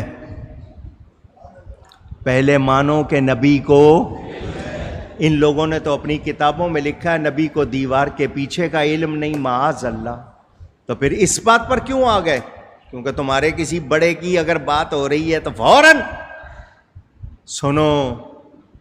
انہوں نے نبی کے علم کے بارے میں جو کچھ لکھا نا، انہوں نے لکھا ہے نبی کو اپنے انجام کی بھی خبر نہیں، معاذ اللہ۔ اب سمجھے ہو ان کے پیچھے نماز کیوں نہیں پڑھتے؟ کچھ سمجھ آئی ہے؟ جو یہ کہے کہ نبی کو اپنے انجام کی بھی خبر نہیں، بولو مسلمان ہے؟ اس کی اپنی نماز ہوگی؟ جب اپنی نہیں ہوگی اس کے پیچھے کسی کی کب ہوگی؟ لوگ کہتے ہیں مولوی لڑتے ہیں، ہم لڑتے نہیں ہیں، ہم نبی کی عزت کی بات کرتے ہیں۔ جو میرے نبی کی عزت نہیں کرتا وہ کچھ ہو جائے ہم اس کی عزت کر سکتے نہیں۔ یہ لوگ، میں نے بتا دیا ان کا یہ حال ہے۔ اب سنیں، یہ کہتے ہیں قیصر کے شہر سے مراد قسطنطینیہ، جس کو لوگ قسطنطنیہ کہتے ہیں، اصل لفظ قسطنطینیہ ہے۔ اس کا نیا نام استنبول ہے، ترکی کا مشہور شہر، نیا نام استنبول ہے، پرانا نام قسطنطینیہ۔ یہ کہتے ہیں قیصر کے شہر سے مراد قسطنطینیہ ہے۔ مجھے بتاؤ حدیث میں شہر کا نام ہے؟ ابھی آپ نے حدیث سنی شہر کا نام ہے؟ اول جیش من امتی یغزون مدینہ قیصر مغفور لہم۔ قیصر کے شہر، مدینہ قیصر، مدینہ کے معنی شہر، قیصر کے شہر، شہر کا نام۔ اس وقت قیصر کا دارالخلافہ ہمس تھا، وہ مراد ہونا چاہیے، کیونکہ جس دن یہ بات کی گئی، حضور نے جس دن یہ حدیث ارشاد فرمائی، اس دن اس وقت قیصر کا شہر کون سا تھا، وہ کس میں دارالخلافہ تھا، اس کی بات ہونی چاہیے۔ میں کہتا ہوں سارے جھگڑے چھوڑ دو، ٹھیک ہے، ایک طرف رکھے۔ میں نے پورا مضمون لکھا، آپ کو پوری سنائی ہے، بہت لمبی بات ہے، میں مختصر کر کے کروں۔ میرے نبی نے پہلے لشکر کی قید کیوں لگائی؟ صرف یہ فرما دیتے کہ قیصر کے شہر میں جو بھی جنگ کرے گا اس کے لیے بخشش، مگر نبی پاک نے قید لگائی کیوں؟ حضور دیکھ رہے تھے، میرے نبی پاک اللہ کی عطا سے، میرے نبی سے کچھ بھی چھپا ہوا نہیں، دیکھ رہے تھے کہ پہلے لشکر میں یزید نہیں ہوگا، دوسرے لشکر میں زبردستی بھیجا جائے گا، اس لیے نبی پاک نے قید لگا دی۔ بخشش کس کے لیے؟ پہلے لشکر کے لیے۔ یہ میں اپنی طرف سے نہیں کہہ رہا۔ قیصر کے شہر میں کتنی مرتبہ جنگ ہوئی ہے، اگر میں اس کی تفصیل تھوڑی سی سناؤں تو آپ سنیں۔ قیصر کا شہر،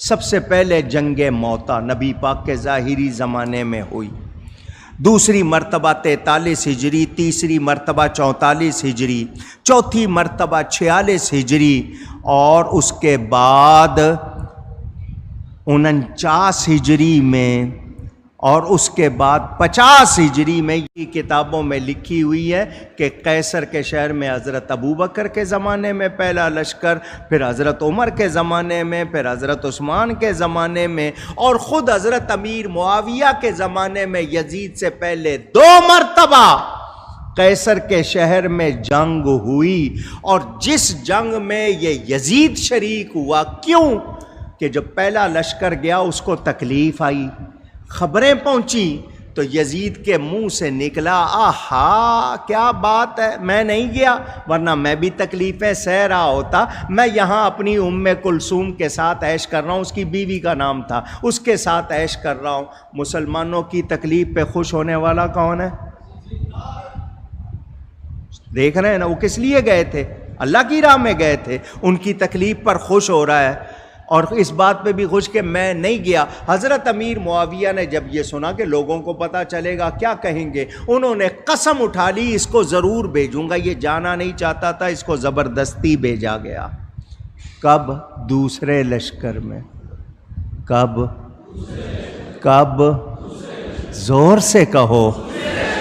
نبی نے پہلے ہی اعلان کر دیا بخشش پہلے لشکر کے لیے، دوسرے کے لیے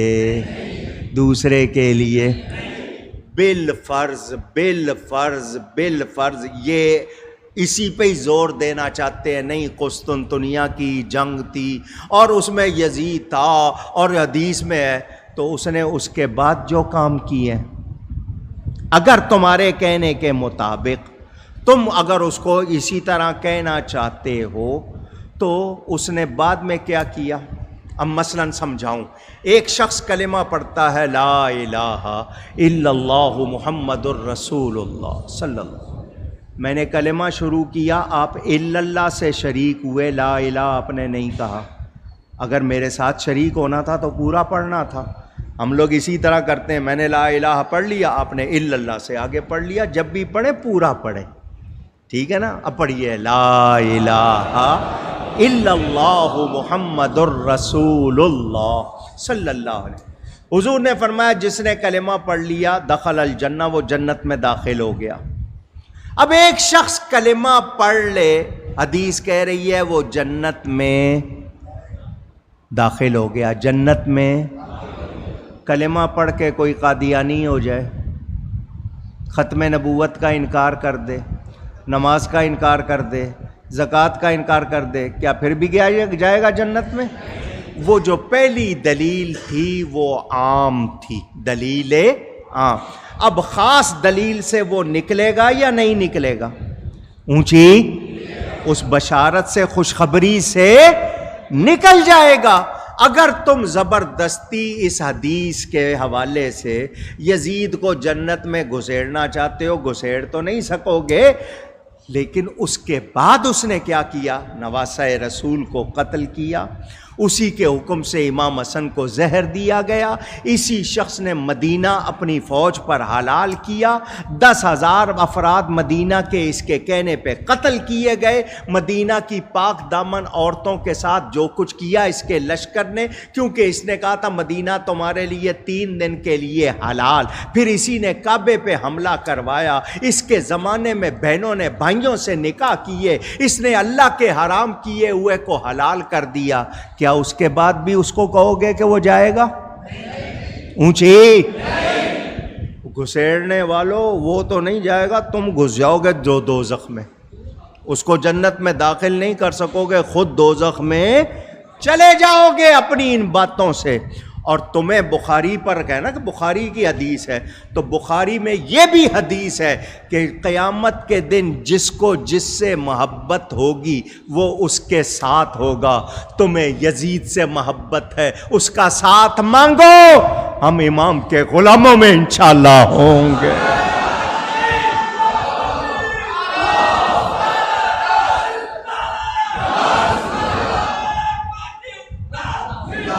کیماڑی میں تقریر کر رہے تھے والد صاحب قبلہ، پلانٹڈ آدمی، ایک شخص کو نا کسی نے بھیجا، جا۔ وہ تقریر کے دوران والد صاحب کے جلسے میں اٹھ کے کھڑا ہو گیا۔ زندہ ہیں وہ لوگ جنہوں نے یہ واقعہ دیکھا، ایک مرتبہ کیماڑی میں، ایک مرتبہ لیاقت آباد میں، 2 جگہ زندہ ہیں لوگ جنہوں نے دیکھا یہ۔ اس نے اٹھ کے کہا مولانا صاحب یزید جنتی ہے، بخاری میں لکھا ہے۔ اس کے الفاظ سے پتہ چل گیا وہ کتنا بڑا عالم ہے۔ والد صاحب نے کہا میں اس کو کہوں گا حدیث سنا، تو یہ حدیث تو سنا نہیں سکتا، اتنا عالم نہیں ہے، اس سے کیا بات کرنی ہے۔ والد صاحب نے کہا باقی دلیلیں چھوڑ، تو بھی دعا کے لیے ہاتھ اٹھا، میں بھی دعا کے لیے ہاتھ اٹھاتا ہوں۔ تجھے یزید کے بارے میں اگر اتنا یقین ہے اٹھا ہاتھ، تو اپنا حشر یزید کے ساتھ مانگ، میں اپنا حشر امام کے ساتھ مانگتا ہوں۔ سارا مجمع دیکھ رہا تھا، وہ ایک طرف نکل گیا، اس نے دعا، ان کو بھی اندر سے پتہ ہے، اندر سے ان کو بھی، اور قیامت کا دن ہوگا، میرے نبی پاک اللہ کی عدالت میں مقدمہ پیش کریں گے اپنے شہزادے کا۔ کیا سمجھتے ہو؟ وہ تمام لوگ جو اہل بیت رسول کے دشمن ہیں، نبی پاک کی شفاعت سے محروم ہیں، ان کے حصے میں کوئی خیر نہیں ہے۔ یزید کے حمایت کرنے والوں، تمہیں کچھ نہیں ملے گا، تم دنیا میں بھی ناکام رہو گے، آخرت میں بھی انشاءاللہ۔ ہم بہت گناہگار ہیں، ہمیں تو امام کے غلاموں میں جگہ مل جائے گی، وہ بھی عزت کی بات ہوگی۔ یاد رکھنا، میں آپ سب سے صرف یہی کہنا چاہتا ہوں، وہ تمام لوگ جو کسی کے بہکاوے میں آ کر، کسی کے پروپیگنڈے میں آ کر شک میں پڑتے ہوں، اور یہ امام پاک کا معاملہ ہے، اس میں شک کی گنجائش، وہ جنت کے نوجوانوں کے سردار ہیں یا نہیں؟ اونچی۔ یزید پلید کے بارے میں کوئی حدیث اس کے فضائل میں نہیں، امام کے فضائل میں تو حدیثیں بھری ہوئی ہیں۔ یزید کے بارے میں آپ کو 2 حدیثیں سنا کر آج کی گفتگو پوری کرتا ہوں۔ پہلی حدیث، میرے نبی پاک صلی اللہ علیہ وسلم نے فرمایا، میری امت میں وہ پہلا شخص جو میری سنت کو بدلے گا، اس کا نام یزید ہوگا۔ یزید کے فضائل ڈھونڈنے والوں، حدیث سنا رہا ہوں۔ دوسری حدیث بخاری اور تمام کتابوں میں دیکھ لینا، حضور نے فرمایا 60 ہجری اور لونڈوں کی حکومت سے اللہ کی پناہ مانگو۔ کون سی ہجری؟ 60، 50 اور 10، 60 ہجری سے۔ حضرت ابو ہریرہ بازاروں میں پھرتے ہوئے اعلان کرتے تھے، یا اللہ مجھے 60 ہجری سے پہلے اٹھا لے۔ 60 ہجری میں امیر معاویہ کی وفات ہوئی، یزید تخت نشین ہوا، اور حضور پہلے فرما گئے 60 ہجری اور لونڈوں کی حکومت سے اللہ کی پناہ۔ امام کے بارے میں کیا حدیثیں ہیں؟ امام کے بارے میں حدیث یہ ہے، جو ان سے محبت کرتا ہے وہ مجھ سے محبت کرتا ہے، جو ان سے پیار کرتا ہے وہ مجھ سے پیار کرتا ہے، جو مجھ سے پیار کرتا ہے وہ اللہ سے پیار کرتا ہے۔ اور حضور نے کیا حدیث بیان کی؟ یا اللہ جو ان سے محبت رکھے تو اس سے محبت رکھ۔ یزید پلید کے لیے جو لوگ کہتے ہیں صحابی کا بیٹا تھا، صحابی کا بیٹا تھا، صحابی کا بیٹا تھا، نوح علیہ السلام کا بھی تو بیٹا تھا نا ایک۔ بیٹا خراب ہو جائے، بگڑ جائے، باپ پر الزام۔ حضرت امیر معاویہ نے اس کو تلقین کی تھی، حجاز والے، عراق والے فرزند رسول کو تیرے مقابلے پر لائیں تو ان کی عزت کرنا، ان کا خیال رکھنا۔ یہ بدمست ہو گیا، بھول گیا باپ کی نصیحت کو، جو کیا اس نے کیا۔ لوگ کہتے ہیں یزید کے حکم سے نہیں ہوا، سوشل میڈیا بھرا ہوا ہے، تاریخ کامل ابن اسیر میں خود ابن زیاد کا بیان موجود ہے کہ مجھے یزید نے حکم دیا تھا کہ امام حسین کو قتل کر۔ خود وہ جو ہے وہ مان رہا ہے، اور یہ چیلے کہہ رہے ہیں نہیں یزید نہیں، شمر مجرم ہے۔ تو شمر کو لگایا کس نے تھا؟ ابن زیاد کو لگایا کس نے تھا؟ کیا یزید نے قاتلوں کو سزا دی؟ پوچھ رہا ہوں۔ اگر یزید واقعی ناراض تھا تو اس کو چاہیے تھا قاتلوں کو سزا دیتا۔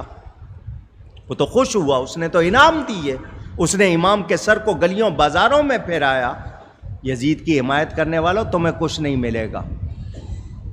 یزید کو صحابی کا بیٹا ہونے کی وجہ سے کوئی خیر نہیں ملی۔ کیوں؟ کہ اس نے باپ کے کہنے کے مطابق کام بگڑ گیا. یزید نے جو کچھ کیا اس کا ذمہ دار وہ خود ہے، اس کی وجہ سے حضرت امیر معاویہ پر الزام نہیں آئے گا، وہ صحابی ہیں. یزید کی حمایت کرنے والے دنیا و آخرت میں برباد ہوئے ہیں، ہوں گے. دین و دنیا سے ہاتھ دھو بیٹھے، نہ ادھر کے رہے نہ ادھر کے رہے. اللہ تعالی ہمیں امام پاک کے غلاموں میں رکھے، ہمیں دنیا و آخرت میں حسینی رکھے.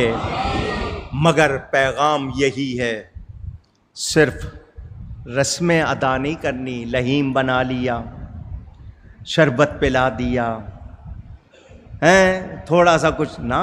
امام نے جو کیا، انہوں نے تو آخری وقت بھی نماز نہیں چھوڑی، انہوں نے تو تقویٰ پر قربانی دی ہے. اور ہم لوگ جس حال میں ہو گئے، آج ضروری ہے اسوہ شبیری کو اپنائیں، ہم امام پاک کے اسوہ حسینی کو اپنائیں. اللہ تعالی امام پاک پر کروڑوں رحمتیں فرمائے. یہ جو ہم ان کو ایصال ثواب کرتے ہیں، ان کو ہمارے ایصال ثواب کی ضرورت نہیں ہے. یہ ہم عطیہ پیش کرتے ہیں کہ ہم پر مہربانی ہو جائے، وہ قبول کر لیں گے، ہم پر مہربانی ہو جائے گی. اللہ تعالیٰ ان کے صدقے فلسطین کو، مقبوضہ کشمیر کو، مقبوضہ بیت المقدس کو، مسلمانوں کو آزادی عطا فرمائے اور ہم سب کی بلا حساب و کتاب بخشش فرمائے. گفتگو میں مجھ سے کوئی غلطی ہوئی ہو، اللہ کی بارگاہ میں توبہ کرتا ہوں. میں پچھلی 3-4 راتوں سے مسلسل آن لائن خطاب کر رہا ہوں. جن لوگوں کو معلوم ہے فیس بک پہ وہ سن رہے ہوں گے. رات کو 10:30 بجے سے 12 ساڑھے 12 تک روزانہ بیان کر رہا ہوں، پوری دنیا میں سنا جا رہا ہے. یہاں اجتماع مسجد میں بہت مشکل ہو گیا، رستے بند کر دیتے ہیں، کنٹینر لگا دیتے ہیں. شیعوں کے لیے سڑکیں بھی صاف ہوں گی، ان کے لیے سب کچھ ہوگا. سنیوں کے لیے اس حکومت کے پاس کچھ نہیں. رمضان میں آپ لاک ڈاؤن میں رہو، مسجد نہیں جانا، وہ سڑکوں پہ آ کے ماتم کریں گے اپنے لیے. وہ ابھی بھی پانی آیا، دیکھو کیسے صفائی ہوئی ہے ان کے لیے. ہم کوئی فرقہ واریت کی بات نہیں کرتے، مگر تمہارے رویے نظر آ رہے ہیں. ایک شخص نے حضرت سیدہ فاطمہ زہرا کے بارے میں جو بات کی، ہم نے فوراً اعتراض کیا. شیعوں نے FIR کٹوائی، تم نے فوراً گرفتار کر لیا. حضرت ابو بکر کے بارے میں، نبی کی بیٹیوں کے بارے میں، نبی کی بیویوں کے بارے میں بکواس پر بکواس ہو رہی ہے. تم نے FIR کے باوجود گرفتاری نہیں کی. کیا سمجھتے ہو ہم اندھے ہیں، بہرے ہیں، نظر نہیں آ رہا؟ تمہاری جانبداری نظر آ رہی ہے. سنو، صدیق اکبر کے غلام زندہ ہیں. ہم نبی پاک کے اس یار کی بے ادبی برداشت کر سکتے؟ نبی پاک کی بیویاں ہوں، بیٹیاں ہوں، اولاد ہو، صحابہ ہو. ہم اہل سنت و جماعت غیرت والے ہیں. مگر تم جو کچھ کر رہے ہو نا، انشاءاللہ انشاءاللہ انشاءاللہ بہت جلد ذلیل ہوو گے. اور اتنے ذلیل ہوو گے نہ دنیا تمہارے کام آئے گی، دین سے تو تم ویسے ہی چلے گئے ہو. اگر اپنی کرسی چاہتے ہو نا تو نبی کے غلام بنو، نبی کے صحابہ کے اور اہل بیت کے غلام بنو، ورنہ تمہارا کچھ بچنے والا. پاکستان کو اللہ بچائے گا. سنیوں نے بنایا تھا، سنی ہی اس کی حفاظت کریں گے انشاءاللہ. لیکن ہم گستاخی برداشت کر سکتے، مگر ہم قانون ہاتھ میں نہیں لیتے. ہم لوگ تخریب کار نہیں ہیں، ہم توڑ پھوڑ جلاؤ گھیراؤ نہیں کرتے. مگر تم یاد رکھنا تنگ آمد بجنگا. تم اگر مجبور کرو گے تو پھر دھرنے بھی دیں گے، پھر تمہارا کاروبار حکومت چل سکتا نہیں. ہاں، ہم یہ کچھ تو خون ریزی مار دھاڑ یہ ہمارا کام نہیں. ہم گولی گالی کی زبان میں بات نہیں کرتے، ہم ایمان کی غیرت سے بات کرتے، اور ہمیں یقین ہے اللہ ہماری مدد کرے گا. صدیق اکبر کے بارے میں خاص طور پر جس شخص نے یہ بات کی ہے وزیروں کے ساتھ اس کی فوٹو پال رہے ہو، تمہارے پلانٹ کیے ہوئے ہیں، ثابت ہو رہا ہے کہ تمہاری کارروائی ہے، فوراً توبہ کر لو، اس کو پکڑو اور اس کو لٹکاؤ، اس کو سزا دو۔ کتنا جب سے یہ قانون بنا ناموس رسالت کا، ناموس صحابہ کا، کتنے مقدمے ہوئے، ایک کو آج تک سزا نہیں ہوئی۔ کسی ایک کو ہوتی تو سلسلہ رکتا نا۔ یہ پالتے ہیں، کچھ کو باہر بھیج دیتے ہیں، ڈالر لے کے پاؤنڈ لے کے بھیج دیتے ہیں اور دوسروں کو چھپا لیتے ہیں۔ سن لو، وہ پہلے تھے نا جو تم سے پہلے، انہوں نے ختم نبوت کے معاملے میں ذرا سی گڑبڑ کی تھی، آج تک ذلیل ہو رہے ہیں یا نہیں ہو رہے ہیں؟ اونچی۔ تو یہ نبی کی عزت کا مسئلہ، ان کے صحابہ کی، ان کے اہل بیت کی عزت کا مسئلہ، صدیق اکبر ہوں یا سیدہ فاطمہ، ہم اہل سنت کسی کی گستاخی برداشت کر سکتے نہیں۔ یہ پیغام ان کو دیا ہے، آپ لوگوں نے جاگنا ہے۔ اب ووٹ دینے سے پہلے 100 مرتبہ سوچنا۔ 50 سال کا ریکارڈ ٹوٹا کل کی بارش، کوئی آیا تمہیں پوچھنے؟ 32 گھنٹے سے میرے گھر میں بجلی نہیں، حالانکہ جس علاقے میں رہتا ہوں وہاں پر اتنا پانی نہیں، مگر کہاں کہاں کیا کیا لوگوں پر بیتی ہے، کتنے لوگوں کے گھر ٹوٹے، کتنے لوگ، کتنا سامان برباد ہوا۔ یہ کسی کو 1 روپیہ بھی نہیں دیں گے، یہ تو مانگنے والے ہیں نا ہر وقت فوراً۔ وہ پہلے کہتا تھا میں 200 کتنے ارب جو ہیں ڈالر باہر ہیں لے کے آؤں گا، اب کہتے ہیں ایسے ہی کہا تھا۔ جھوٹے جھوٹے پر یہی کہنا پڑتا ہے۔ جتنے تو نے کنٹینر پہ لوگوں کو بے وقوف بنایا، اب تجھے قدرت بے وقوف بنائے تو پتہ چلے قدرت بے وقوف نہیں بناتی، قدرت سبق دیتی ہے۔ قدرت بے وقوف نہیں بنائے گی، تجھے سبق دے گی اور ایسا دے گی کہ یاد کرے گا۔ ہم دین کے معاملے میں رعایت کر سکتے نہیں۔ اللہ تعالیٰ وہ تمام لوگ جو اس بارش سے متاثر ہوئے، اللہ تعالیٰ ان کے لیے آسانی فرمائے۔ جس طرح کی تصویریں چڑھی ہوئی ہیں، انڈر پاس بنانے کا شوق تھا، انڈر پاس چھت تک بھرا ہوا ہے، لوگوں کی گاڑیاں ڈوبی ہوئی ہیں، کتنوں کے گھر ٹوٹ گئے ہیں، کنہوں نے کھانا نہیں کھایا ہوگا، کتنے لوگ ہوں گے بیمار ہوں گے، تکلیف، اوپر سے کورونا، ہسپتال میں جاتے اگلا ویسے ہی ڈرتا ہے کہ وہ فوراً کورونا میں ڈال دیتے ہیں۔ اللہ تعالی ہم سب پر کرم فرمائے۔ انشاءاللہ کل رات اگر کوئی بارش ایسی ہوئی کہ بہت زیادہ دشواری ہوئی تو پھر نہیں آنا، اپنے اپنے گھروں میں ذکر کروں گا، میں تو تقریر کروں گا، یہاں پہنچ سکا تو یہاں کروں گا ورنہ آن لائن کروں گا۔ آ سکو گے امام کی محبت کے لیے تو ضرور آنا۔ آپ کو کہتے ہیں آپ انشاءاللہ، میں نے آپ کو دیکھا ہوا ہے، چند ہی آتے ہیں محبت والے، باقی سارے جو کہتے ہیں جی پتہ نہیں کیا ہوگا، سواری ملے گی یا نہیں۔